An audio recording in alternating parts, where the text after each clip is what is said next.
कैसे हुआ था भगवान श्री कृष्ण की परमप्रिय भक्त देवी मीरा का अलौकिक जन्म। राधे राधे दोस्तों, भारत का एक प्रांत राजस्थान, इसी राजस्थान में एक क्षेत्र है मारवाड़, जो प्रसिद्ध है वहाँ के निवासियों की सूरवीरता, उदारता, सरलता और भक्ति के लिए। राठौर राजपूतों का शासन रहा इस पूरे भूभाग पर। दोस्तों, मीराबाई का जन्म संवत 1504 में राणा रतन सिंह और वीर कुंवरी की पुत्री के रूप में हुआ था। मीराबाई के जन्म से पहले वृंदावन से आए एक संत ने मीराबाई के महल में 9 महीने तक श्रीमद् भागवतम की कथा की और मीराबाई की माता के हर एक प्रश्न जैसे जन्म, मृत्यु, पाप, पुण्य, इन सभी के जवाब उन महान संत ने दिए थे। वीर कुंवरी के इन सारे प्रश्नों को सुनकर उन महान संत को ये आभास हो गया था कि वीर कुंवरी जी एक महान भागवत भक्त को जन्म देने वाली हैं। मीरा के जन्म पर कुंडली देखने आए राजपुरोहित ने बताया कि यह बालिका शांत, सुशीला, बुद्धिमती, योगिनी, विरागिनी, यशस्वीशालिनी और तपस्वी होंगी। ये भाई बहन से रहित, सुख दुख से ऊपर, संसारिक सुखों से रहित, पीहर और ससुराल को यश प्रदान करने वाली होंगी। ये अपना और अपने माता पिता का नाम इतिहास में अमर करेंगी। मानव जीवन का चरम फल यानी भगवत साक्षात्कार इन्हें प्राप्त होगा। इनकी मृत्यु अकस्मात और सबसे अनोखी होगी। तब राव दादू जी ने विचार करते हुए कहा, ये भक्ति का सूर्य है, इसलिए इस कन्या का नाम मीरा होगा। 6 मास की मीरा एक दिन ऐसे रोने लगी कि चुप होने का नाम ही नहीं ले रही थी। मीरा को चुप कराने के हर प्रयास विफल रहे। तब उनके राव दादू जी उन्हें भगवान चतुर्भुज के दर्शन कराने के लिए ले गए। वहाँ भगवान चतुर्भुज की आरती हो रही थी। उनके दादाजी ने मीरा को भगवान चतुर्भुज की तरफ मुख कराया तो मीरा भगवान चतुर्भुज को देखकर अकस्मात चुप होने लगी और उन्हें एक तक निहारने लगी। मीरा को देखकर आश्चर्यचकित दादूजी भजन गाने लगे। मीरा भगवान की तरफ इशारा करके दादूजी को कुछ समझाने का प्रयास कर रही थी। अब मीरा को चुप कराने का सबसे आसान तरीका अब सभी को मिल गया था। ठाकुर जी के दर्शन गर्भ से ही प्राप्त मीरा के संस्कारों को उनके दादूजी पोषण कर रहे थे। छोटी सी मीरा न जाने कितने भजन और कीर्तन सीख गई और अपने दादूजी को सुनाया करती थी। दादूजी की प्रेरणा से मीरा के महल में अगर कोई साधु या पंडित आए तो मीरा उनको प्रणाम करती थी। कथा या वार्ता के समय मीरा कथा को शांत होकर सुनती थी और सुनते सुनते अपने दादूजी के गोद में सिर रखकर सो जाती थी। मीरा चरित्र पुस्तक के अगले भाग में हम आपको बताएंगे कि मीराबाई की भगवान श्री कृष्ण से पहली बार मुलाकात कैसे हुई। ऐसे ही और रोचक अनसुने तथ्य जानने के लिए सब्सक्राइब करें। राधे राधे राधे दोस्तों, एक बार छोटी सी मीरा अपने राजमहल में ठहरे एक संत के पास जा पहुंची। प्रातःकाल वो संत अपने गोविंद की पूजा कर रहे थे। मीरा उनको प्रणाम करके बैठकर उनको निहारने लगी। जब महात्मा ने गोविंद को भोग लगाया और प्रसाद देते हुए मीरा से पूछने लगी, बेटी क्या नाम है तुम्हारा? मेरा नाम मीरा है बाबूजी। ये आप क्या कर रहे थे? संत जी कहते हैं, मैं ठाकुर जी की पूजा कर रहा था। मीरा कहती है, ये ठाकुर जी हैं। हमारे मंदिर में तो ठाकुर जी बहुत बड़े हैं। संत जी कहते हैं, मैं श्री कृष्ण की आराधना करता हूँ। ये मूर्ति श्री कृष्ण का ही प्रतीक है और प्रतीक तो छोटा बड़ा हो ही सकता है। मीराबाई कहती है, बाबूजी अगर आप ये मूर्ति मुझे दे दे तो मैं भी इनकी सेवा करूंगी। महात्मा मीरा से कहते हैं, नहीं बेटी, अपने भगवान को किसी को नहीं देना चाहिए। ये अपनी साधना के साथ हैं। संत के जवाब सुनकर मीरा की आंखों में आंसू आ गए। मीरा निराशा से देखते हुए भगवान श्री कृष्ण से कहने लगी, यदि तुम स्वयं ही ना आ जाओ तो मैं तुम्हें कहाँ से पाऊँ? कौन लाकर देगा तुम्हारा ये प्रतीक? कौन मेरी बात मानेगा? कौन मेरी बात समझेगा और मेरी बात सुनेगा? बाबूसा को छोड़कर किसी के पास मेरे लिए समय ही नहीं है। तुम ना आओ तो मैं क्या करूँगी? मीरा की छोटी छोटी आंखें आंसू से भर गईं और मुंह फेरकर चली गई। अगले दिन मीरा उन संत के निवास स्थान पर पहुंच गई। संत जी उसे आई जानकर एक बार उसकी ओर आंख उठाकर देखा और अपने कार्य में लग गए। मीरा उन्हें प्रणाम करके एक और बैठ गई। पूजा होने के बाद संत जी मीरा को प्रसाद देते हुए पूछते हैं, तुम ठाकुर जी को पाना चाहती हो ना? मीरा कहती है, पर ये तो आपके साधना के साथ है और नेत्रों से आंसू झलकने लगे। संत जी कहते हैं, अब ठाकुर जी तुम्हारे पास आना चाहते हैं और तुम्हारी साधना का साथी बनकर रहना चाहते हैं। मीरा ने प्रशंसा से कहते हुए कहा, क्या सच? मीरा को तो अपने कानों पर विश्वास ही नहीं रहा। संत जी कहते हैं, हाँ पुत्री, ठाकुर जी तुम्हारे पास आना चाहते हैं। कल रात सपने में आकर इन्होंने मुझसे कहा, तुम मुझे मीरा को दे दो। अब इनके सामने किसी की क्या चले और संत के नेत्रों से आंसू बहने लगे। संत मीरा से कहते हैं, पूजा तो तुमने देख ही रही है। अब इन्हें नहलाना, धुलाना, वस्त्र पहनाना, श्रृंगार करना भोग लगाना, आरती करना ये और सीख लेना। मीरा संत से कहती है, पर जो आपने मंत्र कहे वो तो मुझे आते ही नहीं। संत बाबा मीरा से कहते हैं, पुत्री इनको मंत्रों की आवश्यकता नहीं है, ये मंत्र के बस में नहीं रहते, ये तो मन की भाषा समझते हैं। इन्हें बस में करने का एकमात्र तरीका है इनके सामने दिल खोलकर रख दो। कोई भी दिखावा छुपावा इनके सामने करना ही नहीं। तुम ही सोचो बेटी, जो अंतर्यामी है भला इनके सामने कोई बात छुपाई जा सकती है? अब रही मंत्रों की बात, तो इनके सामने निसंकोच अपनी बातें कह देना। ये लो इन्हें ले जाओ। याद रहे बेटी, ये ढाटू के सिर्फ दिखते हैं लेकिन है नहीं, इन्हें अपने जैसा ही मानव समझना। मीरा ने संत के चरणों में प्रणाम किया और दोनों हाथ फैला दिए। तब संत जी ने प्रसाद की भांति भगवान श्री कृष्ण को उनके हाथों में दे दिया।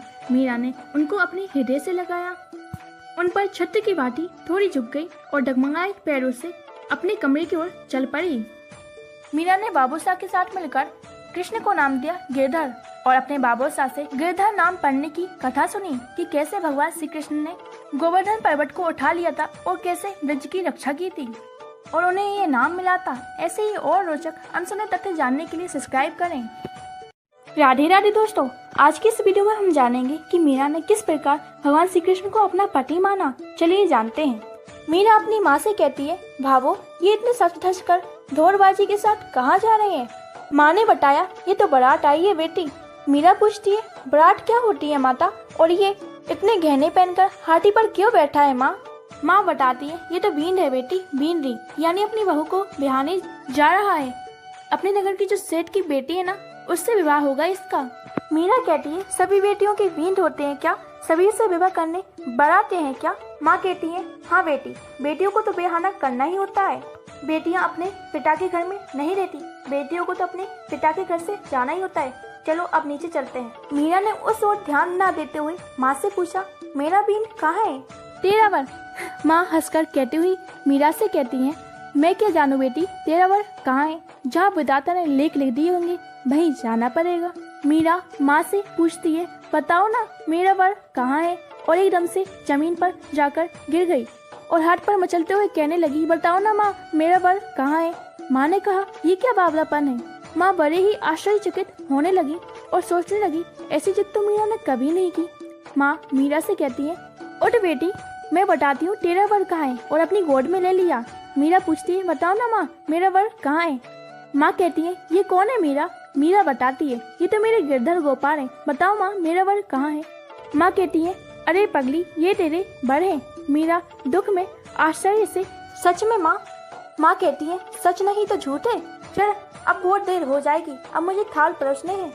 मीरा ने सुना ही नहीं माँ ने क्या कहा। पुत्र एक तक अपने गिरधर को आश्चर्य से निहारती रही, जैसे वो पहली बार निहार रही हो। यही मीरा के लिए आश्वासन था। उस दिन मीरा को पता चला कि उसके और हम सबके असली पति कौन है। मीरा श्री वैद्यनाथ जी से योग की शिक्षा लेने लगी। श्री वैद्यनाथ मीरा को जिन भी आसनों में बैठने के लिए कहते, मीरा उससे दुगने समय तक बैठती थी। एक बार उन्होंने मीरा को अपने भूमध्य पर ध्यान केंद्रित करने के लिए कहा। मीरा कहती है, महाराज जी, यहाँ तो दीपक की ज्योति जैसा उजाला दिखाई देता है। ये बात सुनकर महात्मा की प्रशंसा की कोई सीमा ही नहीं रही। मीरा कहती है, मैं नेत्र बंद करके रोज उस उजाले को देखती हूँ और उसे देखती रहूँ तो वह उजाला और ज्यादा बड़ा हो जाता है, लेकिन मुझे ऐसे बैठते हुए देखकर सब लोग चिंतित हो जाते थे, इसलिए मैंने छोड़ दिया। वैद्यनाथ जी मन ही मन सोचने लगे, ये तो जन्म योगिनी है। उन्होंने मीरा को कुंडली जागरण के लिए बताया। वो सोचते थे जो योग सीखने में उन्हें 12 वर्ष लग गए, ये अद्भुत बालिका उसे सीखने में अधिक से अधिक 2 वर्ष तो लेगी। फिर मन ही मन सोचते, नहीं इसे 1 वर्ष लगेगा। बाबा को एहसास हो गया कि मीरा ब्रज में भगवान श्री कृष्ण से बिछड़ी हुई कोई एक गोपी है जो उन्हें ढूंढती हुई यहाँ चली आई है। एक बार मीरा के महल में विराजे बिहारी दास बाबा से पूछा कि उन्हें सदा से ही मन में खालीपन लगता है और उन्हें दुख का अनुभव होता है। मुझे ये सब कुछ समझ में नहीं आता है। बाबा समझ गए ये विरह कृष्ण विरह है। मीरा को उसी दिन मीरा से 4 साल बड़ी एक दासी मिली जिसका नाम मंगला था। मीरा को उसकी माँ जब भी दर्द में तड़पता हुआ देखती, मीरा के दादूजी ने उसकी जांच कराने के लिए एक वैद्य को बुलाया तो मीरा ने साफ मना कर दिया कि उसे कोई दर्द नहीं है। मीरा के लिए एक अलग मंदिर बनवाया गया। जिसे श्याम कुंज नाम दिया गया। अब मीरा ज्यादातर वक्त वहीं बिताने लगी थी। ऐसे ही और अनसुने सच जानने के लिए हमारे चैनल को सब्सक्राइब करें। राधे राधे दोस्तों, योग में कुशल हो चुकी मीरा एक दिन अचानक कुंडलिनी जागृत होने के कारण आकाश में तैरने लगी और फिर सैया पर वापस आ गई। इस घटना के 3 दिन बाद मीरा की समाधि टूटी तो उसे सीधे अपने गिरधर गोपाल का ख्याल आया। वो ये सोचकर बेचैन हो उठी कि इन 3 दिनों में मेरे गिरधर की सेवा किसने की होगी। तब मीरा ने योग छोड़कर श्री कृष्ण के प्रेम भक्ति मार्ग में चढ़ पड़ी। वर्षा के दिन थे, चारों ओर हरियाली छाई हुई थी। मेघों का धक्का मुक्की से उनका हृदय रस बरस कर धरा को सिक्त कर रहा था।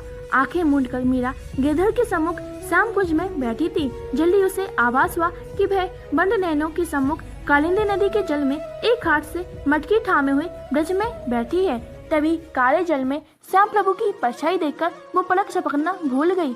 ये रूप, ये काले गजलाली दिग्नैन मटकी हाथ से छूट गई और उसके साथ ही मीरा न जाने जल में कैसे जा गिरी। फिर मीरा को लगा कि कोई जल में कूदा और उसके 2 सशक्त बाहुओं ने उसे जल से ऊपर उठा लिया। वो देहगंध, वो स्पर्श, किंतु न जाने कौन था वो परोपकारी।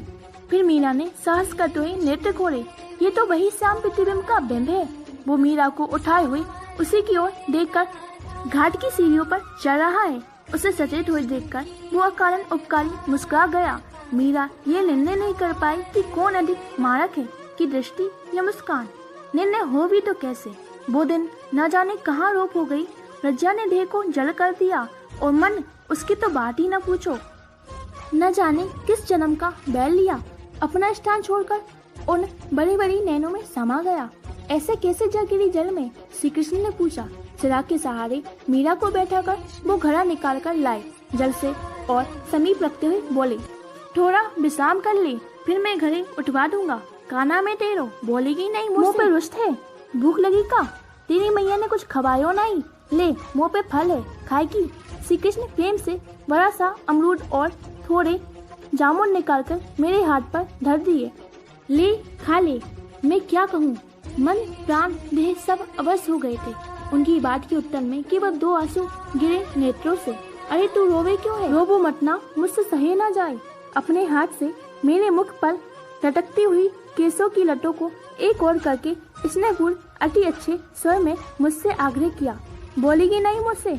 मेरे होठ फड़फड़ाकर रह गए। बहाने को लज्जा ने बांध लिया। काना मेरी तेरो। मीरा बोल खींचकर क्या पाई। मैं वो खिलखिलाकर हंस पड़े। मुझे बाहों में भरकर बोले, कितना मधुर स्वर है तेरो। देख तेरे बोलते ही मेघा बरसते। श्याम सुंदर, कहाँ गए मेरे प्राण आधार? मीरा एकाएक जाकर चीख उठी। पास में ही बैठी हुई चंपा और चमेली दौड़कर आई तो देखा मीरा की आंखों से झरझर आंसू बह रहे हैं। बहुत व्याकुल थी। दोनों ने जल्दी सैया बिछाई और उस पर मीरा को सुलाया। मीरा की हालत देखने उसके दादूजी और बाबा बिहारी दास आए। उन्हें देखकर मीरा ने सिर्फ एक ही सवाल किया, आप कौन है? यहाँ कैसे आ गई हूँ मैं? मेरे श्याम सुंदर कहाँ है? मीरा ने चारों ओर दृष्टि की और सांस छोड़कर आंखें मूंद ली। बंद पलकों के नीचे से भी आंसू बहने लगे। अब तो बाबा बिहारी दास का भी धैर्य टूट गया। श्री राधे कहते हुए वो भी आंसू बहाने लगे। सायंकाल के समय मीरा की स्थिति सुधरी तो वह तानपुरा लेकर गिरधर के पास बैठ गई। कुछ समय तक उंगली के स्पर्श से तार झंकृत होते गए। फिर मीरा ने अपने जीवन का पहला पद गाया। मीरा को प्रसन्न देखकर मिथुला ने खाना खाने के लिए कहा तो मीरा तुरंत बोली, मिथुला थोड़ी ठहर जा, अभी प्रभु को रिझा रहने दे। कौन जाने ये परम स्वतंत्र कब निकल भागे। आज प्रभु पधारे हैं, क्यों ना इन्हें यही रोक दे। मीरा ने फिर अपने जीवन का पहला पद गाया। ऐसे प्रभु जान न दीजो, तन मन करी बाल ने हृदय धीरे रीजियो। और सखी मुख देखिए, नैना रस पीजियो। जिन जिन विधि रीजे हरि सोई कीजियो। मीरा के प्रभु श्याम जी बड़ भागन लीजियो। मीरा जैसी धन्य आत्मा धन्य हो चुकी। लीला चेतन के द्वार खुल गए और अनुभव की अनुवृत्ति के भी। वो हर दिन और चाव से गिरधर का श्रृंगार करते, कभी फूलों से तो कभी मोतियों से, कभी जरी जगमगाते हुए वस्त्रों से तो कभी पीले पतले हल्के मलमल के सादे वस्त्रों से। भांति भांति की भोजन सामग्री बनवाकर भोग लगवाती, आरती करती, गा नाच कर उन्हें रिझाती। सर्दी की रात में उठ कर उन्हें उड़ाती तो गर्मी की रात में जागकर पंखा करती। हर तीसरे चौथे दिन कोई ना कोई त्योहार उत्सव होता ही रहता। मीरा के साथ ये सब हुआ, इसे लीला चेतन कहते हैं। ये कोई कल्पना, भ्रम या सपना नहीं होता है। भक्त के सिद्ध हो जाने पर स्वयं भगवान श्री कृष्ण भक्त के मन में आकर ये सब लीला करके दिखाते हैं। लीला चेतन प्राचीन काल के बहुत से महान साधक को होता था, जैसे कि सूरदास, हरिवंश महाप्रभु आदि, और ये आज भी सिद्ध भक्तों को होता है। लीला चेतन मीरा को बचपन से ही होने लगा था और धीरे धीरे मीरा की भक्ति और ज्यादा बढ़ती गई। भगवान श्री कृष्ण बार बार उसे दिखते और लीला चेतन करवाते। वहीं दूसरी ओर मीरा के महल में उसके विवाह की बात चलने लगी थी। दोस्तों, ऐसे ही वीडियो देखने के लिए सब्सक्राइब करें। राधे राधे। राधे राधे। दोस्तों, जब मीरा 10 साल की थी तो महल में उसके मेवाड़ के राजकुमार भोजराज से विवाह करने की बातें चलने लगी, जिन्हें सुनकर मीरा सदमे में आ गई। मीरा ने अपने दादूजी से सवाल किया कि एक कन्या के कितने वर हो सकते हैं, क्या कोई कन्या एक से अधिक पति रख सकती है? तो दादूजी ने इसे धर्म विरुद्ध और गलत बताया। तो मीरा ने पूछा, तो उनकी माता उनके एक और विवाह करने की बात क्यों रखी, जबकि उन्होंने मुझसे कहा था कि मीरा के पति गिरधर लाल हैं। तब दादूजी ने मीरा को समझाया कि उनके जीते जी कोई उनका विवाह नहीं करवा सकता, लेकिन उनकी मृत्यु के बाद कोई उनका विवाह करवाए तो उन्हें घबराना नहीं चाहिए। असली पति तो मन का होता है। तन का पति चाहे कोई भी बने, मन का पति ही असली होता है। मीरा खुश हो गई और उसने घोषणा की कि उसे तन का पति नहीं चाहिए, उसके लिए मन का पति गिरधर ही पर्याप्त है। मीरा श्याम कुंज में जाकर पट गा कर गिरधर के सामने खूब रोई कि उसकी लाज, उसका प्रेम खतरे में है। मीरा कभी श्याम को रोकर पुकारती थी तो कभी शक करती थी कि 16,108 पत्नी वाले श्री कृष्ण की नजर में उसका क्या मोल होगा, क्या वो उसकी पुकार सुनेंगे। जीवन में सही मार्ग की तलाश के लिए श्री कृष्ण से गुरुदेव की प्रार्थना करने लगी, क्योंकि बिना गुरु के न श्री कृष्ण मिलते हैं और न उनका धाम। मीरा ने निश्चय किया कि गुरु पूर्णिमा के दिन जो संत उनके महल में सबसे पहले आएंगे वही श्री कृष्ण द्वारा मीरा को चुने गए गुरु होंगे। गुरु पूर्णिमा के दिन संत रैदास मीरा के महल में पधारे। मीरा ने आंखों में आंसू भर के संत रैदास जी को अपने गुरु के रूप में स्वीकार किया। उनसे प्रार्थना की मीरा को अपने शिष्य के रूप में स्वीकार करें। रैदास जी ने शिष्या बनाते हुए मीरा से कहा और उसे हरि नाम का उपदेश दिया और प्रसाद दीक्षा के रूप में अपने गले की जपमाला और एक तारा मीरा को दिया। मीरा ने अपने गुरु के आशीर्वाद को अपने साथ रखा। मीरा की माता बहुत समझाने के प्रयास करती रही कि पीतल की मूर्ति किसी का पति नहीं होता, मीरा शादी के लिए मान जाए। मीरा श्याम कुंज को अपना ससुराल मान चुकी थी और उनका एक ही कहना था, जाके सिर मोर मुकुट मेरे पति सोई। एक दिन जब दादूजी अपनी अंतिम सांसें ले रहे थे तो मीरा के महल में चैतन्य महाप्रभु के शिष्य चैतन्य दास आए। उनसे मीरा को गौड़ देश के प्रेमी सन्यासी श्री चैतन्य महाप्रभु के बारे में, उनके कृष्ण प्रेम हरि नाम संकीर्तन के बारे में पता चला। चैतन्य दास ने मीरा को बताया कि वे तापते सोने जैसे रंग वाले गौड़ वर्ण के साक्षात राधा कृष्ण लगते हैं। वो जाति पाति ऊंच नीच नहीं मानते और सबको हरि नाम का उपदेश देते हैं। बड़े बड़े वेद ज्ञानी को उन्होंने ज्ञान में हराया है। श्री कृष्ण चैतन्य महाप्रभु की कृपा से ऐसे संत के दर्शन करके और मीरा का भजन सुनते हुए 75 वर्ष की आयु में मीरा के दादूजी को गोलोक धाम प्राप्त हुआ। मीरा के सिर से उसका आखिरी सहारा भी उठ गया। मीरा अब बड़ी हो रही थी, इसलिए उसकी माता ने संतों के साथ बैठने से मीरा को मना कर दिया। मीरा के महल में चित्तौड़ के राजकुमार भोजराज अपनी बुआ को लेने आए। अब मीरा का हृदय और ज्यादा कांप गया। वे भगवान श्री कृष्ण से और अधिक प्रार्थना करने लगी। जयमल और भोजराज की बहुत घनिष्ठ मित्रता थी और दोनों घूमते घूमते श्याम कुंज के मंदिर पहुंच गए। मीरा का भजन का स्वर सुन के भोजराज उत्सुक हो गए। तब जयमल ने मीरा का परिचय देते हुए कहा कि जिस प्रकार आपके रोम रोम में वीरता बसी है, ठीक उसी प्रकार मीरा के रोम रोम में भक्ति बसी है। मीरा श्री कृष्ण को ही अपना पति मानती है और विवाह की बात सुनकर उनके आंसू ही नहीं रुकते। भोजराज ने मीरा के गिरधर के दर्शन किए और आंसू में भीगती हुई मीरा को देखते हैं। जयमल ने आंसू से भीगी हुई मीरा को चुप कराने की बहुत कोशिश की और भोजराज आश्चर्य से उन्हें देखते रहते हैं। भोजराज जी मीरा से कहते हैं, देवी। मीरा समझ जाती है कि राणा भोजराज है। भोजराज जी कहते हैं, आत्मदेह करना महापाप है, लेकिन मुझ जैसे अभागे के कारण ही आप जैसी भक्तिमती कुमारी को इतना कष्ट सहन करना पड़ रहा है। उचित तो यही है कि मैं अपने प्राण त्याग दूं, ताकि आप और कष्ट सहन न कर पाएं। लेकिन उससे क्या होगा? लेकिन क्या इससे आपकी समस्या सुलझ जाएगी? राजपूतों में बड़ों की कमी नहीं है। मैं नहीं तो मेरा भाई। आपको किसी न किसी से विवाह तो करना ही पड़ेगा। हम लोगों का अपने ग्रुप पर बस नहीं चलता। क्या आपने कभी सुना है कि बेटी अपने पिता के घर कुंवारी बैठी हो? क्या करें, पीढ़ियों से जो चलता आ रहा है उसी के लिए सब प्रयत्नशील हैं। मुझे तो इस समस्या के एक ही हल समझ में आ रहा है, और वो ये है कि माता पिता परिवार वाले जो करना चाहे उन्हें करने दीजिए, और आप अपने ठाकुर जी से अपना विवाह कर लीजिए।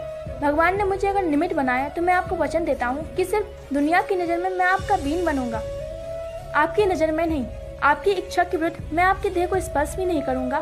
कहते कहते राजा भोजराज का गला भराया और एक क्षण रुके और आगे बोले, श्री कृष्ण की मूर्ति की भांति मैं आपकी सेवा करूंगा। आपके पति गिरधर मेरे स्वामी और आप श्री कृष्ण की पत्नी मेरी स्वामिनी होंगी।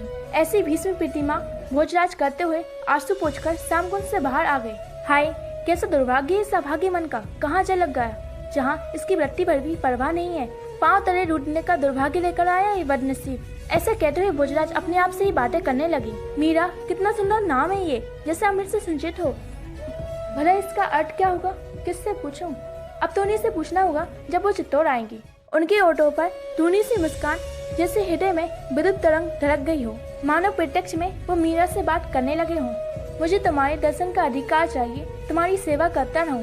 तुम्हारी सेवा करता हुआ ये भोज निहाल हो जाएगा। मुझे तुमसे कुछ भी नहीं चाहिए, कुछ भी नहीं। ऐसे ही वीडियो देखने के लिए इस चैनल को सब्सक्राइब करें। राधे ही राधे। राधे राधे। मीरा अपने और भोजराज के विवाह से मना नहीं कर सकती थी, क्योंकि ऐसा करने से मीरता और चित्तौड़ में युद्ध तय था। अक्षय तृतीया के दिन मीरा को सुबह उसकी दासियों ने देखा तो सभी हैरान रह गईं। उसके माता पिता ने मीरा को देखा कि वे दुल्हन का जोड़ा पहने हुए 16 श्रृंगार किए हुए कीमती गहने से लटी हुई बैठी थी। मीरा के पिता ने उससे पूछा कि अभी बारात आने में देर है, तभी इतना श्रृंगार क्यों? तब मीरा कहती है, आप सबको मेरे विवाह करने की इतनी जल्दी थी ना, तो मेरा विवाह कल रात ही हो गया था। प्रभु ने मुझ पर कृपा करके मुझे अपना लिया। भावो, कल रात मेरा हाथ थामकर मुझे भव सागर से पार कर दिया। ये गहने तो बड़े कीमती है मीरा, कहाँ से आए? मीरा की माँ पूछती है। बर पक्ष से आए हैं भावो, पोशाकें, गहने, कीमती हीरे और श्रृंगार सामग्री भी है। आप देख संभाल लें। इधर रखे हैं, आप देख लें। पोशाकें देखकर सबकी आंखें फैल गईं। जड़े के वस्त्रों पर हीरे जवाहरात का काम किया गया था, जो अंधेरे में भी चमक रहे थे। मीरा ऐसा कहकर श्यामकुंज में जाकर बैठ गई। मीरा की माँ कहती है, आज तेरा विवाह है, कम से कम आज तो पूजा पाठ छोड़ दे। मीरा कहती है, जब कोई नेक देने या रस्म करवाने आए तभी मुझे बुलाया जाए। सुंदर रत्नों से जड़ी वीर भोजराज की बारात आई। भोजराज के मंडप में मीरा और भोजराज के बीच गिरधर को बैठा हुआ देखकर भोजराज के भाई रतन सिंह ने पूछा, ये क्या टोटका है मासा? मासा ने कहा, ये टोटका नहीं, ये तुम्हारी भाभी के भगवान है। रतन सिंह ने कहा, भगवान तो मंदिर में बैठते हैं, तो यहाँ क्यों?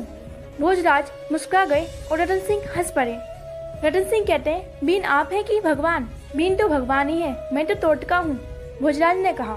रतन सिंह भाभी साहब से पूछते हैं, क्यों भाभी साहब, भाई साहब क्या फरमा रहे हैं? मीरा ने स्वीकृति में सिर हिला दिया। भोजराज हंस पड़े। रतन सिंह कहते हैं, हे रघुनाथ, मुझे समझ में नहीं आ रहा ये क्या हो रहा है। भोजराज हंसकर कहते हैं, धीरे धीरे सब समझ में आ जाएगा। विदाई का समय आया तो मीरा की माँ ने कहा, भले ही भगवान को तुम अपने साथ ले जाओ, लेकिन उनकी प्रेम में पगली होकर अपने कर्तव्य को भूल मत जाना। कार्तिक के जैसे पति मिले सदा उनकी आज्ञा का पालन करना, सास ननद की सेवा करना, दास दासियों पर नजर रखना और अपने कर्तव्य का पालन करना, सबकी प्यारी बनकर रहना। मीरा का चित्तौड़ में स्वागत हुआ। अंगूठी ढूंढने की रस्म हुई तो राणा भोज ने मीरा को ही जिताया, जबकि महल की सारी स्त्रियां उन्हें पास में बैठाने की कोशिश करती रहीं। विवाह की पहली रात मीरा को उनके कमरे में पहुंचाया गया तो पहले मीरा अपने गिरधर की स्थापना करके उन्हें भोग लगाकर तानपुरा लेकर गाकर नाचने लगी। धीरे ही पूरे महल में ये बात फैल गई कि मीरा घुंघरू बांधकर नाचती है। मीरा के ससुर महाराणा और उनकी सास को इस बात से लेकर कोई भी समस्या नहीं थी। उन्हें तो इस बात की खुशी थी कि उनके पुत्र भोज भक्ति के मार्ग में जुड़ेंगे, और भोजराज मीरा से साकार निराकर प्रभु के बारे में पूछते रहते थे। मीरा के आकर्षण में जब वो कमजोर पड़ने लगे थे तो मीरा ने उन्हें अपने वचन का याद दिलाया और उन्हें मजबूर बनाया। मीरा ने उनसे यह तक कह दिया था कि आप दूसरा विवाह कर सकते हैं और अपना वंश आगे बढ़ा सकते हैं। इस बात को इनकार करते हुए बस इतना ही कहा कि शक्ति इच्छा की दासी होती है। रूप यौवन का ये कर्म वृक्ष ठाट पाट के युवराज को छोड़कर ये पीतल की मूर्ति में निछावर नहीं होता, और भोज शक्ति और इच्छा का दमन करके इन चरणों के चाकर बनने में कोई गौरव नहीं मानता। भोजराज के पूछने पर मीरा ने बताया कि कैसे भगवान श्री कृष्ण ने साक्षात उन्हें दर्शन देकर उनसे विवाह किया। मीरा ने गिरधर से शादी के गहने दिखाते हुए भोजराज को बताया, अक्षय तृतीया के दिन प्रभु स्वयं द्वारकावासी देवतागण मेरे घर आए थे। देवतागण और द्वारकावासी बराती बने थे और ये हार जो मेरे गले में है, ये मुझे गिरधर ने पहनाया था, और जो हार जो आप मुझे पहनाने वाले थे वो तो गिरधर ने पहन रखा है। मीरा ने सारे गहने भोजराज को दिखाए। ऐसा सोना, ऐसा दुर्लभ रत्न भोजराज ने आज तक अपने जीवन में नहीं देखे थे। भोजराज ने इन सबको देखकर मीरा के चरणों में अपना माथा टेक लिया। भोज ने मीरा से मुक्ति का मार्ग पूछा। मीरा ने उन्हें निष्काम कर्म योग की शिक्षा दी। धीरे धीरे समय बीतता गया। मीरा के रहन सहन के कारण उनकी ननद उदय कौर बाईसा मीरा को नापसंद करने लगी। वो उनसे सवाल करती हैं कि पीतल की मूर्ति में आपका मन कैसे लग जाता है, और बोलते चालते मनुष्य से आप दूर रहती हैं। ना भाई साहब भोजराज के साथ आप खाती हैं और ना ही उनके साथ सोती हैं। क्या भाई साहब कुरूप है? क्या वो आपको पसंद नहीं? मीरा बस उनको इतना ही समझा पाती है। उन्हें ज्यादातर समय अपने आप की भी सुध नहीं रहती है। वो चाहकर भी सभी रिश्ते नाते सभी इष्टों जैसे नहीं निभा पाती। उनका नाचना गाना खाना पीना उनके पति गिरधर से ही सब कुछ है। अगर उनकी सेवा से समय बचे तो मैं सबकी सेवा कर दूंगी, और ना कर पाऊँ तो मुझे क्षमा करें उदय कौर बाईसा। बदले में उदय कौर बाईसा ने भी उन्हें खूब ताने दिए। वो कहती हैं, विवाह करके आप अपने ठाकुर जी के पास क्यों नहीं चले गई? यहाँ चित्तौड़ में क्यों आ गई हूँ? क्या मेरे भाई साहब इस पीतल की मूर्ति से भी ज्यादा सुंदर नहीं है? मीरा सोचती है, कैसे बताऊं मैं इन्हें, जो अपनी भाई की सुंदरता को लेकर इतनी बावली हो रही है कि श्याम सुंदर की रूप सागर के एक बूंद से इस संसार सुंदर बनता है। भला उसकी सुंदरता की कल्पना भला कौन कर सकता है? अगर कोई उन्हें देख ले तो कोई कहेगा कैसे? श्याम सुंदर की सुंदरता के बारे में सोचते सोचते मीरा बेहोश हो गई और उदय कुंवर भाई साहब घबरा कर भाग गयी। और जब तीज का त्योहार आया तो मेलों में फूलों का ढिढोरा सजा और साक्षात द्वारकाधीश ने मीरा को दर्शन दिए। मीरा ने द्वारकाधीश को भोजराज से मिलवाया, लेकिन भोजराज उन्हें देख न सके। फिर गंगौन पूजन का उत्सव आया तो मीरा श्री कृष्ण की सेवा से मुक्त न हो सकी। उदय कौर बाईसा ने उन्हें बताया कि उनके सुहाग पर खतरा आ सकता है, लेकिन मीरा ने सिर्फ इतना ही कहा कि आप सब पूजा कर लें। अगर मुझे समय मिलेगा तभी मैं दूसरे देवता और मनुष्य की सेवा कर पाऊंगी। मेरा जोड़ा अमर है, किसी देवता की क्षमता नहीं है कि वे श्री कृष्ण का कुछ बिगाड़ सके। ऐसे ही और रोचक अनसुने तथ्य जानने के लिए सब्सक्राइब करें। मीरा के मायापति भोजराज ने महल में एक विशाल मंदिर का निर्माण करवाया था। इस मंदिर के बनते ही मीरा की ख्याति पूरे नगर में फैलने लगी और साथ में बढ़ने लगी मीरा की बुराइयां। मीरा के मायापति भोजराज अक्सर चुप और शांत रहने लगे। उनके भाई रतन सिंह के पूछने पर भोजराज जी ने बताया कि मीरा उनको प्रिय तो है, लेकिन एक अप्राप्त है। वो मीरा को विवाह कर चित्तौड़ लाए तो है, लेकिन वो उनके लिए एक परिस्त्री है, क्योंकि उनका विवाह अक्षय तृतीया के दिन भगवान श्री कृष्ण से हो गया था। उन पर भगवान श्री कृष्ण का ही अधिकार है। उन्होंने भगवान श्री कृष्ण को उन दोनों के बीच में महसूस किया है। अब मीरा का ज्यादातर समय भाव की स्थिति में टिकने लगा। वो हर से ऐसे दौड़ती मानो जैसे आगे दीवार या सीढ़ी होए ना, सामने कोई मनुष्य या पशु खड़ा हो, लेकिन भोजराज को कुछ भी नहीं दिखता। कई बार तो मीरा दीवार से टकराकर जख्मी हो भी जाना। भोज देखते हैं कि होली और गंगौन के दिनों में महल में बैठी मीरा की साड़ी अचानक रंग से भीग गई और मीरा अरे कहकर चौंक कर भाग गई। कभी मीरा छत पर टहल रही होती तो अचानक वह किसी से बातें करने लगती। कभी ऐसा होता है कि मानो मीरा की आंखें किसी ने बंद कर दी हो। कभी मीरा किसी के हाथ को थामकर मांडला, विद्या जैसे अनसुने नाम लेकर थक कर बोलती, हे किशोरी जी। कभी घूमकर मुस्कुरा कर कहती, मेरे प्राणाधार श्री कृष्ण। तो कभी वो किसी से लिपट कर हंसने लगती तो कभी वह रोने लगती। भोजराज मीरा की चिंता में ही रहते थे, कहीं मीरा को कुछ हो ना जाए, कहीं कोई उसे कुछ खिला ना दे। भोजराज के कहने पर चंपा ने मीरा के भजनों को लिखना शुरू किया। एक रात अचानक मीरा की चीख सुनकर भोज की आंखें खुली और वे देखते हैं मीरा भाव में खोकर मेरे प्रभु, मेरे गिरधर, मेरे सर्वस्व कहकर झरोके की तरफ दौड़ी और पैर झरोके से आगे बढ़ा दिया। तब भोजराज ने दौड़ते हुए झरोके पर चढ़े मीरा को अपनी भुजा में भरकर पीछे की ओर खींच लिया। अगर एक पल की भी देरी होती तो मीरा का कोमल शरीर चट्टानों में सदा के लिए बिखर जाता। जब बेहोश मीरा होश में आई तो भोजराज को एहसास हुआ कि मीरा को दिया हुआ वचन उनसे टूट गया है। उस टूटे हुए वचन की आग उन्हें अंदर से ही जलाने लगी और भोजराज को कमजोर करने लगी। भोज को तेज बुखार हो गया। अब मीरा भक्ति और सत्संग छोड़कर भोजराज की सेवा करने लगी। भोजराज ने रोते हुए मीरा से कहा, मैं अपराधी हूँ, मैंने वचन तोड़ा है, मुझे दंड दीजिए। मेरा ये दुख मरने पर भी खत्म नहीं होगा। मीरा ने कितना समझाया कि भोजराज ने जो भी किया उनके प्राण बचाने के लिए किया, लेकिन भोजराज नहीं माने। भोजराज ने मीरा को अपनी अंतिम इच्छा बताई कि वे भगवान के दर्शन करना चाहते हैं। तभी मीरा ने अपनी आंखें बंद की। एक दिव्य प्रकाश भोजराज को दिखने लगा। उसके बीच खड़ी ये सावरी मूर्त मानो सुंदरता की भंडार हो। वो सलोनी मूर्त नेत्रों में अथाह प्रेम भर के बोले, हे भोजराज, तुमने मीरा की नहीं मेरी सेवा की है, मैं तुमसे प्रसन्न हूँ। भोजराज अटकती हुई वाणी में बोले, मेरा अपराध प्रभु। वह मूर्त हंसी और भोजराज से कहती है, स्वार्थ से किए गए कार्य अपराध बनते हैं भोजराज, निस्वार्थ से किए गए कार्य मुझे ही अर्पित होते हैं। फिर श्री कृष्ण ने दोनों हाथ फैलाकर भोजराज को अपने गले से लगा लिया। आनंद के कारण भोजराज अचेत हो गए और जब भोजराज को होश आया तो उन्होंने मीरा के चरण रज को अपने माथे पर लगा लिया और श्री कृष्ण भोजराज को अपने साथ गोलोक ले गए। तब से मीरा ने सफेद और पीले वस्त्रों को ही अपना जीवन बना लिया। इसलिए नहीं क्योंकि भोजराज के जाने के बाद वह उनकी विधवा बन गई थी, बल्कि इसलिए क्योंकि उन्होंने संसारिक मोहमाया से दूर होकर पूरी तरह संन्यास के मार्ग पर चल पाई। जब एक बुरी विधवा मीरा का श्रृंगार उतारने आती है तब मीरा कहती है, आपसे किसने कहा कि मेरे पति की मृत्यु हो गई है? भला ठाकुर जी कभी मरते हैं क्या? भोजराज मेरे मित्र थे, वो मुझे ले आए तो मैं आ गई थी, तो पति के होने पर मैं चूड़ियाँ क्यों निकालूं? अब तो हर दूसरे दिन संत मीरा के दर्शन करने के लिए आने लगे थे। कुछ सालों बाद चित्तौड़ की गद्दी पर जब राणा विक्रमादित्य बैठे, जो अविश्वासी ऊंचे स्वभाव वाले मूर्ख और कुटिल चतुपालियों को अपने पास रखने वाले राजा थे, वो और उदय कुंवर बाईसा मीरा को धमकियां देने की कोई कसर छोड़ते ही नहीं थे। उन्होंने गिरधर भगवान की मूर्ति भी उठा ली, लेकिन मीरा को रोते हुए देखकर भगवान श्री कृष्ण अपने स्थान पर प्रकट हो गए।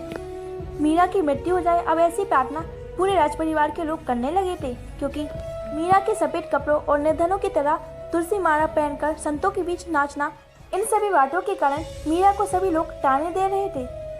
फिर राणा विक्रमादित्य ने अपनी दासियों को मीरा की सेवा करने के लिए भेजा, जो एक एक करके मीरा की मुख्य दासियों को खत्म करने का काम कर रहे थे। एक दिन चंपा ने देखा कि मीरा के बिस्तर पर ढेरों टूटे हुए कांच पड़े हैं, लेकिन मीरा ने हंसकर चंपा को बताया कि जब वह श्री कृष्ण संग पलंग पर लेटी तो ऐसा लग रहा था मानो किसी ने उस पर ढेर सारे फूल बिछाए हों। मीरा की प्रसिद्धि चारों तरफ ऐसी फैली, सारंगपुर के मुस्लिम नवाब मीरा के दर्शन करने और उनके भजन सुनने के लिए भेष बदलकर चित्तौड़ चले आए। जब महाराणा विक्रमादित्य को इस बात का पता चला, तब तक बहुत देर हो गई थी और वह नवाब चला गया था। तो गुस्से में महाराणा विक्रमादित्य ने राजवेद से एक उत्तम विष मंगवाया और भगवान जगन्नाथ का प्रसाद बताते हुए मीरा को पिलाने के लिए भेजा। मीरा उस नीले विष को भगवान जगन्नाथ का चरणामृत समझकर पीने लगती है। तब उदय कुंवर बाईसा का हृदय परिवर्तन हो जाता है और मीरा को विष पीने से रोकती है, लेकिन मीरा उस विष को भगवान जगन्नाथ का प्रसाद समझते हुए पी लेती है। और भला मीरा भगवान के प्रसाद को कैसे मना कर सकती थी, और अपने पैरों में घुंघरू बांधकर गिरधर के सामने नाचने लगती है। राणा को लगा वो विष नकली है, तो राजवेद को उस विष की एक बूंद चखने को कहते हैं। उस विष के चखने मात्र से राजवेद की मृत्यु हो जाती है। तब उदय कुंवर बाईसा राजवेद के परिवार को मीरा के सामने लाती हैं। तब मीरा राजवेद के परिवार के दुख दूर करने के लिए भगवान श्री कृष्ण से प्रार्थना करती है कि राजवेद को ठीक कर दे, और एक पद गाने लगती है। सब मीरा के पद में मंत्र मुग्ध हो गए, और जब मीरा का पद समाप्त होता है तो सभी देखते हैं राजवेद बैठकर मीरा के पद सुन रहे हैं। महल में मीराबाई की जय जयकार होने लगती है। ऐसे ही वीडियो देखने के लिए सब्सक्राइब करें। राधे राधे। मीरा की एक दासी भूरीबाई राणा विक्रमादित्य को बताती कि मीरा के कमरे से एक पुरुष की आवाज आ रही है। इस बात को सुनते ही राणा विक्रमादित्य गुस्से में आग बबूला होकर मीरा के कमरे में जाते हैं और गुस्से में मीरा के दरवाजे को पैर मारते हैं और तलवार लेकर वो किसी को ढूंढने लगते हैं। मीरा ने हंसते हंसते राणा विक्रमादित्य को कमरे में बुलाया। राणा विक्रमादित्य देखते हैं कि मीरा की सैया ऐसी बिखरी है मानो जैसे दो लोग अभी अभी उठे हों। राणा तलवार लेकर चारों तरफ तोड़फोड़ मचाते हैं। वे कभी पलंग के नीचे देखते हैं तो कभी खिड़की के बाहर। तब मीरा उन्हें बताती है, आप जिन्हें ढूंढ रहे हैं वो तो सर्वज्ञ हैं, वो किसी के बस में नहीं, वो हर जगह हैं। तब राणा ने गुस्से में मीरा को कलंकनी कुलक्षणी कहते हुए मीरा पर तलवार चला दी, लेकिन मीरा को कुछ भी नहीं हुआ, मानो तलवार हवा में चली हो। तब मीरा हंसने लगती है। जब विक्रमादित्य अपनी आंखें बंद करते हैं तो उन्हें चारों तरफ हंसने लगती हैं। राणा मीरा को डाकनी जादूगरनी कहकर कमरे से भागा। जब ये बात पूरे महल को पता चली तो राणा का अभ्यास और मीरा की पूजा होने लगी। अगले दिन मीरा की सास और कुछ स्त्रियां मीरा को घुमाने के लिए भूत बंगले ले गईं। राणा विक्रमादित्य की बात सुनकर सभी स्त्रियां भूत बंगले से बाहर आ गई और मीरा को कमरे के अंदर करके ताला लगा दिया। तब मीरा की दासी और साधु संत पूछते हैं कि मीरा कहाँ गई, तो सभी को अलग अलग जवाब मिल जाता है कि मीरा बीमार है या तीर्थ स्थान गई है। लेकिन राणा से चाबी मांगने की हिम्मत किसी के पास नहीं थी। लेकिन नगर के वासियों ने जब राणा पर दबाव डाला तो राणा को सैनिकों को चाबी देनी पड़ी और भूत महल का जब दरवाजा खोला गया तो राणा ने देखा एक दिव्य प्रकाश वहाँ से आ रहा था। मीरा आंखें बंद करते हुए पद्मासन में बैठी है। इतने दिन भोजन न खाने का असर मीरा पर नहीं हुआ। अगले दिन राणा विक्रमादित्य के आदेश से जंगल से एक खूंखार सिर मंगवाया गया और मीरा के कमरे के बाहर छोड़ा गया। लेकिन मीराबाई अपनी दासियों को कहकर कमरे को बंद करवाने की जगह कहती हैं, दरवाजा को खोल दो क्योंकि आज तो नरसिंह भगवान पधारे हैं। लाओ पूजा की थाली लाओ। शेर मीरा की दहलीज पार करके मीरा के कमरे में गया। तब मीरा ने शेर को तिलक लगाने के लिए अपना हाथ आगे किया। तब शेर मीरा को आश्चर्यजनक देखकर अपना सिर नीचे कर देता है। तब मीरा शेर की पूजा अर्चना करने लगती है और दूध मिलाई खिलाने लगती है और वह शेर को दंडवत प्रणाम करती है। तो शेर मीरा का सिर सूंघकर वापस चला जाता है। जिन सैनिकों ने मीरा के कमरे के बाहर शेर को छोड़ा था, शेर ने उन सैनिकों को मार डाला। तब मीराबाई ने श्री राम भक्त गोस्वामी तुलसीदास को पत्र लिखा। वे तुलसीदास से पूछती हैं, मुझे बचपन से ही भक्ति की ज्योति प्राप्त हुई है और ये ज्योति मैं कभी छोड़ नहीं सकती। ये मेरे प्राणों के साथ ही जाएगी। भक्ति के प्राण सत्संग है, लेकिन मेरे घर के लोग सत्संग को बैरी समझते हैं। मेरी भक्ति करना, संतों के साथ उठना बैठना, नाचना गाना उन्हें घोर कलंक के भांति लगता है और नित्य मुझे प्रभु से अलग करने का कोई न कोई प्रयास करते रहते हैं। स्त्री का धर्म है कि घर ना छोड़े, इसलिए मैं विचार करके इसी घर में रही हूँ। इसलिए मैंने सब कुछ छोड़ दिया है। इसलिए आप मुझे मार्ग बताइए, मैं क्या करूँ। मीरा ने ये पत्र तुलसीदास जी को पहुंचाने के लिए एक ब्राह्मण को चुना और उनसे कहा कि गोसाई तुलसीदास अभी चित्रकूट में हैं। आप ये पत्र उन्हें दे दीजिएगा, मैं उनके उत्तर की राह देखती रहूंगी। कुछ दिन बाद मीरा को तुलसी जी का जवाब मिला। उन्होंने साफ बताया था कि जिस किसी को भगवान प्यारे नहीं, उस परिवार भाई बहन कुल को त्याग देना चाहिए। ठीक उसी प्रकार जिस प्रकार विभीषण ने अपने भाई रावण को त्यागा था, भक्त प्रहलाद ने अपने पिता हिरण्यकश्यप को त्यागा था। इस जवाब को सुनकर मीराबाई बहुत प्रसन्न हो गई। मीरा ने अपने मायके मेरठा में पत्र भेजा। मीरा को वापस बुलाने के लिए मुकुंददास और उनकी पत्नी को भेजा गया। जिस दिन से मीरा के संबंधी उसे वापस ले जाने आए, उस दिन से राणा विक्रमादित्य उनके सामने मीठा स्वभाव रखने वाले हो गए। उसी बीच होली आई। चित्तौड़ में मीरा की आखिरी होली थी। उसे श्री कृष्ण ने होली की लीला के दर्शन दिए। मीरा ने देखा कि वह श्री कृष्ण और राधा रानी के साथ होली मनाने के लिए बरसाना जा रही है। श्याम ने मीरा को रोक लिया और जबरन उसके गालों पर गुलाल मत दिया। तो मीरा ने भी हिम्मत करके श्री कृष्ण की पोटली में से 2 गुलाल उठाकर उनके पूरे मुख, गालों, बालों, छाती और कमर पर मत दिया और दूर भागी।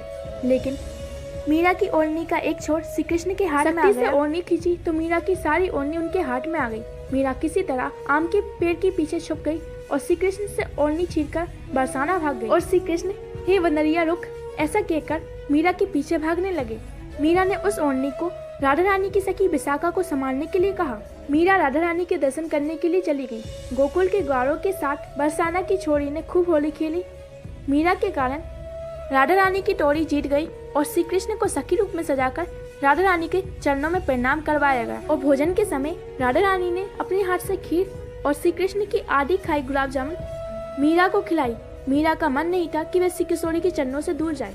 मीरा बार बार श्री किशोरी के चरणों में जाकर गिर जाती और अपने आंसुओं से उनके पैर धोती। श्री किशोरी बस उनसे इतना ही कहती, हे सखी, तुम मुझसे दूर नहीं जा रही हो। श्री किशोरी ने उनका अद्भुत श्रृंगार कराकर श्री कृष्ण के साथ उन्हें नंदीग्राम भेजा। श्याम के साथ होते हुए भी मीरा की आंखों में श्री किशोरी के चरण समाये हुए थे। श्याम मीरा से पूछते हैं, तेरा श्रृंगार किसने किया रे? मीरा कहती है, मेरे नेत्रों में तो श्री किशोरी के चरण समाये हुए हैं। श्याम कहते हैं, तुझे मैं नहीं दिखता? मीरा कहती है, समझ नहीं आता श्याम जी, तुम वही तुम, कभी एक कभी 2। श्याम ने खींचकर कहा, ठहर जा, बड़ी सिद्ध हो गई है। ऐसा था मीरा का राधा रानी के लिए प्रेम और राधा रानी का मीरा के लिए अद्भुत सखी भाव। जब मीरा इस होली लीला से जागी तब राणा विक्रमादित्य ने फूलों की माला के 2 बक्सा मीरा को भेजा। उस बक्से में 2 खूंखार नाग थे जो मीराबाई को मारने के लिए भेजे गए थे। लेकिन श्री कृष्ण की कृपा से वो खूंखार नाग 2 मारा में परिवर्तित हो गए। इसके बाद मीरा ने सन 1534 ईस्वी में चित्तौड़ को पूरी तरह से छोड़ दिया। जिस राणा विक्रमादित्य ने मीरा के साथ इतने जन्म किए, उसे अपने कर्मों का फल मिलने लगा। चित्तौड़ पर आक्रमण हुआ। राणा विक्रमादित्य के सामंतों ने राणा को मार दिया। जब मीरा की हालत बिगड़ने लगी, मीरा पुष्कर चली गई। फिर उसने सोचा दर दर भटकने से अच्छा है वे प्रभु के धाम वृंदावन चली जाए। फिर मीरा वृंदावन चली गई। ऐसे ही वीडियो देखने के लिए सब्सक्राइब करें। मीरा अपने प्रियतम श्री कृष्ण के धाम वृंदावन आ पहुंची। मीरा ने सेवकुंज के पीछे वाली गली में घर लेकर 3 सेविका और 2 सेवक के साथ रहने लगी। तब मीरा ने किसी से शीलाजी गोस्वामी की भक्ति प्रतिष्ठा के बारे में सुना तो वह उनसे मिलने जा पहुंची। उनके सेवकों ने बताया कि शीलाजी गोस्वामी किसी स्त्री से नहीं मिलते। तब मीरा हंसते हुए कहती है, मुझे तो पता था इस पूरे वृंदावन में सिर्फ एक ही पुरुष है, वो है साक्षात परमेश्वर भगवान श्री कृष्ण, लेकिन दूसरे पुरुष के बारे में मुझे आज ही पता चला। मीरा की यह बात शीलाजी गोस्वामी ने सुन ली तो शीलाजी गोस्वामी खुद बाहर आकर मीरा के चरणों में गिर पड़े। तब मीरा उन्हें उठाकर कहती हैं, आचार्य, हम सभी साधक तो गोपी स्वरूप हैं, पुरुष तो केवल भगवान श्री कृष्ण ही हैं। तब शीलाजी गोस्वामी को अपने अधूरे ज्ञान पर दुख हुआ। उन्होंने मीरा को अपनी माँ कहकर संबोधन किया। मीरा ने चैतन्य महाप्रभु की लीला और भगवान श्री कृष्ण की लीला को याद करते हुए भजन गाए। एक रात मीरा की नींद खुली। तब मीरा ने अपनी एक दासी चंपा को दिव्य आभूषण और वस्त्रों में देखा। तब लग रहा था कि मीरा दासी और चंपा सौम्य हो। चंपा ने मीरा से कहा, उठ माधवी चल। मीरा को समझ नहीं आ रहा था कि चंपा उसे माधवी क्यों कह रही है। तब मीरा ने वृंदावन को देखा तो उसे लगा कि ये वो वृंदावन नहीं है जहाँ मीरा रहती थी। इस वृंदावन की हर एक पत्ते जड़ें सब दिव्य हैं। दोस्तों, मीरा दिव्य वृंदावन यानी गोलोक में पहुंच चुकी थी।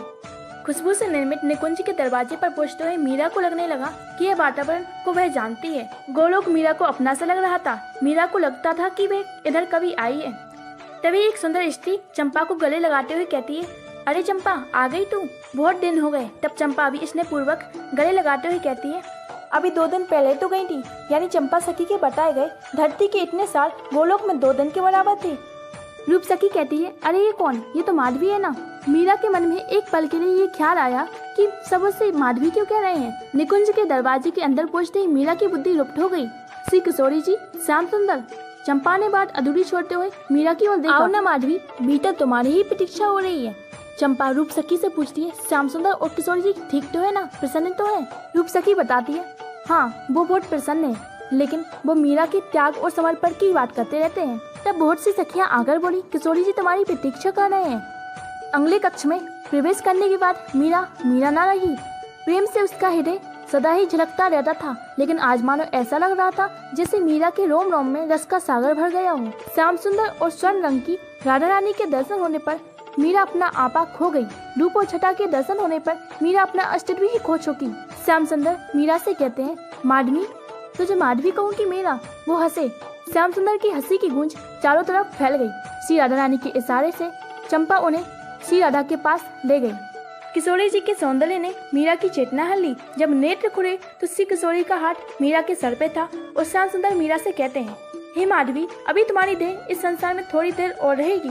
मीरा ये सब सुनकर ऐसे चौंक पड़ी जैसे जलते हुए अंगारों पर मीरा का पैर रखा गया हो। मैं जन्मों जन्म की अपराधी हूँ, लेकिन आप तो करुणा निधान है। मेरे अपराधों को न गिनकर आप करुणा कीजिए, मुझे अपने चरणों में लगा लीजिए। जगत की मीरा को खत्म हो जाने दो, अब और विरह नहीं सहा जाता प्रभु।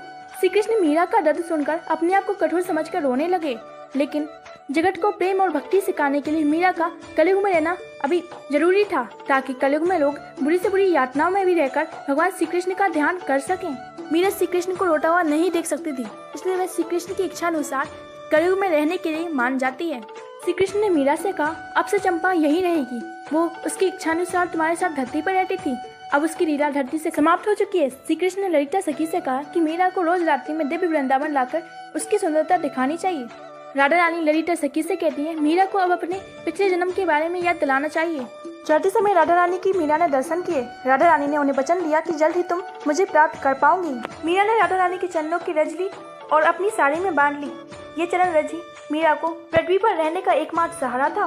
तब ललिता सखी ने मीरा को इसके पिछले जन्म के बारे में याद दिलाते हुए कहा कि तुम द्वापर युग में माधवी नाम की गोपी थी, तुम ब्रज में विवाह करके आई थी। तुम्हारी माँ ने तुमसे वचन लिया था कि तुम कभी श्री कृष्ण के दर्शन न करो।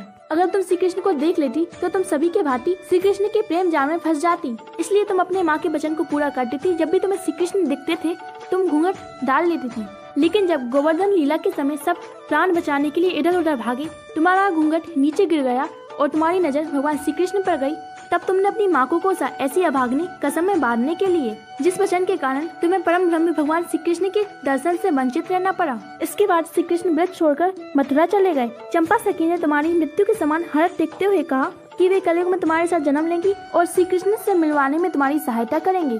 ये सब श्री राधा रानी की इच्छा से हुआ ताकि उनकी मीरा कलयुग में अकेली ना पड़े, क्योंकि तुम राधा रानी की अष्ट सखियों में से एक चंपकलता सखी थी। 5 साल तक मीरा श्री कृष्ण के दिव्य वृंदावन में श्री कृष्ण की लीला देखती रही, लेकिन इसकी वजह से मीरा दिन रात अचेत पड़ी रही। इसलिए भगवान श्री कृष्ण ने मीरा को दिव्य वृंदावन में आने से मना कर दिया और धरती पर भक्ति फैलाने को कहा।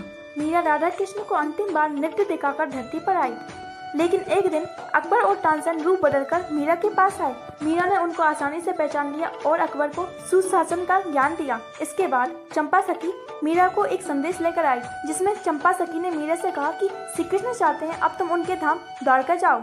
चंपा सखी कहती है, गिरधर गोपाल के रूप में तुमने श्री कृष्ण से ही प्रेम किया और तुम्हारा विवाह श्री कृष्ण स्वरूप द्वारकाधीश से ही हुआ था, और पत्नी को तो पति के घर ही रहना चाहिए। राधा कृष्ण तुमसे दूर नहीं, वे सदैव ही तुम्हारी बातें करते रहते हैं, और श्री कृष्ण को तुम्हारा माधवी नाम पसंद नहीं बल्कि मीरा नाम उन्हें ज्यादा पसंद है, क्योंकि मीरा के रूप में तुमने श्री कृष्ण से प्रेम किया और तुमने श्री कृष्ण को अपने प्रेम के पास में बांध लिया। अब मीराबाई श्री कृष्ण के आदेश को स्वीकार करते हुए द्वारका धाम चली जाती हैं। दोस्तों, ऐसे ही वीडियो देखने के लिए सब्सक्राइब करें। राधे राधे दोस्तों, श्री कृष्ण के आदेश अनुसार मीरा द्वारका धाम जाने का निर्णय लेती है और वह 4 धाम की पैदल यात्रा करने के बाद द्वारका पहुंचती है। लेकिन मीरा के पहुंचने से पहले मीरा की प्रसिद्धि वहां पहुंच चुकी थी, इसलिए मीरा के दर्शन करने के लिए दूर दूर से संत द्वारका आ जाते हैं। द्वारका में कदम रखते ही मीरा को द्वापर युग की द्वारका की याद आ जाती है। वो कहती है, यहाँ तो मेरे स्वामी और मेरी सखियों की महल है, इनमें से एक महल मेरा भी है, पर मैं द्वार से बाहर कैसे हूँ? कई लोग जा रहे थे इस द्वार से। ये तो सात्विकी है और ये नारायणी सेना की सेनापति, ये श्याम जा रही है, और ये तो देवी रुक्मणी के सोटा के वर हैं। देखो, उद्धव प्रद्युम्न, आहा, प्रद्युम्न की कैसी मुख छवि है, बिल्कुल अपने पिता के समान। अरे ये तो स्वयं द्वारकाधीश आ रहे हैं। मेरे प्राणपति, मेरे सर्वस्व कहकर मीरा बेहोश हो जाती है। लेकिन मीरा को इस बार संभालना बहुत ही कठिन था। प्रेम की सर्वोच्च अवस्था में थी मीरा और कमजोर शरीर था मीरा का। मीरा को दिव्य वृंदावन की वो रातें याद आती थी जब वह ललिता सखी के साथ श्री कृष्ण के दर्शन के लिए जाती थी। अब मीरा की दासियों को लगता था कि मीरा के देह में प्राण नहीं रहे। तभी मंगला गीत और कीर्तन गाने को कहती। मीरा सचेत हो जाती। मीरा की वही पीड़ा देखकर मंगला दलने लगती। मंगला को लगता था जब तक मीरा अचेत थी तब मीरा को अपनी पीड़ा का आभास ही नहीं होता था। शायद वो प्रभु दर्शन का सुख पा रही हो। लेकिन होश आने पर मीरा नीरे समुद्र को द्वारकाधीश समझकर उनसे मिलने के लिए भाग पड़ती। तब मंगला उन्हें समझाती, भाई साहब द्वारकाधीश पधारते होंगे, वो आपसे दूर कैसे रह सकते हैं? मीरा कहती है, मेरी ये देह उनके स्पर्श के बिना जलती है मंगला, मैं क्या करूं? मैं चाहती हूं कि मैं उनकी प्रसन्नता में खुश रहूं, लेकिन मुझसे ये विरह सहा भी तो नहीं जाता। पापी प्राण इतना कष्ट पाते हैं लेकिन इस मोह का छोड़ भी तो नहीं पाते। बताओ मंगला, मैं क्या करूं? एक दिन मीरा अचेत पड़ी थी। मीरा का मुख इतना डरावना हो गया था कि उसके मुख से झांझ और आंखों में से आंसू आ रहे थे। तब सभी दासियों ने डर कर द्वारकाधीश को बुलाया। तभी दरवाजे से आवाज आई, अलख निरंजन। दासी चमेली ने देखा कि दरवाजे पर एक साधु भगवा रंग पहने हुए श्याम रंग का और तेजस्वी है। दासियों ने उनको अंदर बुलाया तो योगी समझ गए कि कुछ गड़बड़ है। तब उन्होंने मीरा को देखा और मुस्कुराने लगे। तब उन्होंने मीरा के सिर पर हाथ रखा और कुछ बड़बड़ाया। इसके बाद मीरा की देह सामान्य होने लगी। दासियां आश्चर्य में पड़ गईं। मीरा का श्याम रंग ठीक होने लगा, लेकिन आंखों के नीचे थोड़ी हलचल हुई। तब साधु ने एक कपड़ा निकालकर मीरा का मुख पोंछा। 2 दिन पश्चात मीरा पूरी तरह से ठीक हो गई। साधु ने मीरा के सिर से हाथ हटाया और मुस्कुराते हुए बोले, क्या हो गया था तुम्हें? मीरा ने जब देखा तो वह चौंक गई। मीरा ने कहा, ये मुख, ये सब कुछ मैंने ब्रज में कभी देखा है, मेरे श्याम सुंदर। साधु फिर से हंसा, कहा, नहीं, यमता जोगी। इस बार तो मीरा ने भी हंसते हुए कहा, अन्य के लिए होंगे, मेरे लिए मेरे श्याम। साधु ने वचन देते हुए कहा, जैसा वेश वैसी बात। देवी, शायद आपने मुझे पहचाना नहीं है। मेरी सूरत आपके स्वामी से मिलती है, लेकिन मैं उनका निजी सेवक हूँ। वो भी अकेले में आपको याद करते हुए रोते हैं। आपसे विरह अब नहीं सहा जाता उनसे। चिंता मत करिए देवी, प्रभु जल्दी पधारने वाले हैं। तब मीरा रोती हुई कहती है, अगर उनको कष्ट हो तो वे कभी ना आए, मैं ऐसे ही अपना जीवन काट लूंगी। मीरा खाने पीने लगी। अब उसका स्वास्थ्य पहले से अच्छा होने लगा। लेकिन जब भी योगी जाने लगते तो मीरा उनके चरण पकड़ कर कहती, कुछ दिन और रुक जाइए। मीरा ने इतने दिन योगी से बात करते हुए कभी भी उस योगी का नाम उनका पता, उनका कार्य नहीं पूछा, बस अपने श्याम सुंदर के बारे में ही पूछा। योगी ने जाने का अटूट निश्चय किया तो मीरा ने उन्हें रोकने का प्रयास किया, लेकिन एकदम से बिजली कड़क उठी। योगी रूप में द्वारकाधीश को हंसते हुए देखा और एकदम से सब कुछ गायब हो गया। एक रात मीरा समुद्र के किनारे बैठी हुई थी, तभी वहाँ एक सुंदर स्त्री आती है, मीरा को झुककर प्रणाम करती है और मीरा को अपने साथ ले जाती है। मीरा समुद्र में भी धरती के समान चल रही थी। मीरा देखती है कि स्वर्ण भरी द्वारका ऊपर उठने लगी है। ये देवी द्वारका थी। मीरा को साथ में लाने वाली स्त्री देवी रुक्मणी की मुख्य दासी शोभा थी। द्वारका में सब रत्नों से भरा था, लेकिन फिर भी इतना सुगंधित और कोमल था। ऊंचे आसमान से संगीत की ध्वनि सुनाई दे रही थी। मीरा देवी रुक्मणी के महल पहुंची, जहां देवी माँ ऊंचे रत्नों के सिंहासन पर विराजित थी। देवी रुक्मणी ने मीरा को झुककर अपने हृदय से लगा लिया। माँ रुक्मणी ने मीरा को अपने समीप बैठाना चाहा, लेकिन मीरा ने उनके चरणों को अपनी गोद में रखकर उनके चरणों में ही बैठ गई। माता रुक्मणी कहती है, सब सखियां तुमसे मिलना चाहती हैं। स्वामी यदा कदा तुम्हारा स्मरण करते हुए नैन भर आते हैं, पर दुखी ना हो बहन। इन सब की रुचि जानकर, बीच का रास्ता खोजकर मैंने तुम्हें इधर बुलाया है। उन्होंने मीरा का सिर स्पर्श करके दुलार पूर्वक कहा, पहचाना मुझे? उन्होंने हंसकर मीरा से कहा, आओ हम बैठते हैं। और कक्ष में बिछे श्वेत रंग के रेशमी गड्ढे पर विराजित होते हुए बोली, मैं तुम्हारी सबसे बड़ी बहन विदर्भी रुक्मणी हूँ। दासियां मधुर पेय लेकर उनके समक्ष उपस्थित हुई। देवी रुक्मणी की आज्ञा से मीरा भी मधुर पेय पीने लगी। मीरा की नजर अपने वृद्ध हाथों पर गई, जो अब उस समय 16 साल की कन्या के समान हो गए थे। तभी उस समय श्री कृष्ण की 60 पत्नियां भी आई। देवी रुक्मणी सबका परिचय कराती हुई बोली, ये मेरी छोटी बहन देवी सत्यभामा है। अब बस सरकार, हंसते हुए सत्यभामा बोलती हैं, अब परिचय कराने का अधिकार हमें भी मिले। सत्यभामा कहती है, ये मेरी बड़ी बहन जामवंती। हरे रंग के वस्त्र पहने हुए देवी जामवंती ने मीरा का सिर चूमा और मीरा से कहा, ये देवी भद्रा। भद्रा ने हंसते हुए बोली, ये देवी मित्रवृंदा। नारंगी वस्त्र पहने हुई मित्रवृंदा ने मीरा के गले में हाथ रखते हुए बोली, तुमसे बहन पाकर खुशी हुई। ये देवी सत्या। सत्या ने मीरा के गाल थपथपाए। बहन, सत्यभामा बोली, मीरा पर दया करो। आपकी देखा देखी सभी बहनें ऐसे दुलाल दिखाने लगी तो। ये देवी लक्ष्मणा। नीले वस्त्रों वाली देवी लक्ष्मणा ने मीरा के गाल पर चुम्बन लेकर अपने गले से लगा लिया। ये देवी कालिंदी और बाकी 16,100 बहनें। मीरा ने सभी को हाथ जोड़कर प्रणाम किया। फिर मीरा को अच्छी तरह से श्रृंगार करके उसके खास महल भेजा गया, जहाँ जाकर मीरा को पता चला कि रुक्मणी माँ की खास दासी कंचना मीरा के साथ मिथिला के रूप में रह रही थी। फिर महल में स्वामी द्वारकाधीश पधारे। द्वारकाधीश को आते हुए देखकर मीरा उनकी चलन पकड़ना चाहती, लेकिन वह गिर जाते। लेकिन द्वारकाधीश अपनी बरसारी बाहों से उन्हें गिरने से बचा लेते। कितने दिन, कितने महीने, कितने वर्ष मीरा को पत्नी होने का सौभाग्य मिला तो मीरा जान नहीं पाई। सुबह आंखें खुलने पर मीरा ने अपने आप को सागर के तट पर पाया। ऐसी वीडियो देखने के लिए सब्सक्राइब